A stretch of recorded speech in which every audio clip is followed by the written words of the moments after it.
This is one of the most expensive White House Christmas cards that was never sent. What does the card actually look like? Why was it never mailed? And what makes it so valuable? What would it cost you to get your hands on one of these historic Christmas keepsakes? This is what the Christmas card looks like. It's over 60 years old. It was designed by the Hallmark Company. It's the first religious-themed White House Christmas card. In the 11 years they had been designing Christmas cards, since 1952, this was the first overtly religious Christmas card. It's entitled Crèche in the East Room. Crèche is a French word, and essentially it's a nativity arrangement that represents the birth of Christ.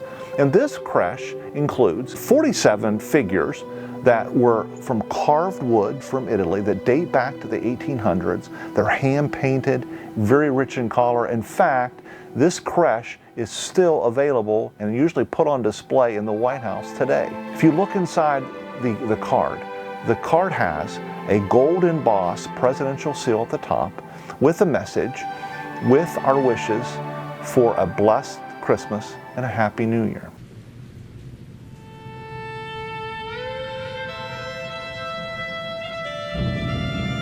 Just before the Kennedys' planned departure for the Thanksgiving holidays in Hyannisport, the president had a scheduled two-day campaign swing through Texas. And the purpose simply was to help mend and heal some of the political divisions that were going on in the Texas Democratic Party. We're told by the president's personal secretary, Evelyn Lincoln, that 48 hours before his departure, that the president sat down in the Oval Office, sat at the Resolute desk, and added his signatures to that year's Christmas cards. And Jackie had signed some earlier in the month. But the 1963 Christmas cards from the Kennedys were never mailed. On November the 22nd, 1963, while riding through Dealey Plaza in Dallas, Texas, in the presidential motorcade, President Kennedy was brutally assassinated. He was the fourth U.S. president to be assassinated. The national Christmas tree that year wasn't even lit until December the 22nd, after 30 days of national mourning had ended. And as Evelyn Lincoln packed up some of the personal items of President Kennedy following his death, we're told that she took those signed Christmas cards with her. Now, what makes these cards so expensive? First of all, because of how rare they are. It had both the signature of the president and the first lady, which makes it extremely rare. And also because of scarcity. Estimates suggest that they signed probably less than 24 of those Christmas cards that year. And the National Archives and the JFK Presidential Library managed to retrieve most of those Christmas cards, along with other documents that had been in Evelyn Lincoln's possession following her death.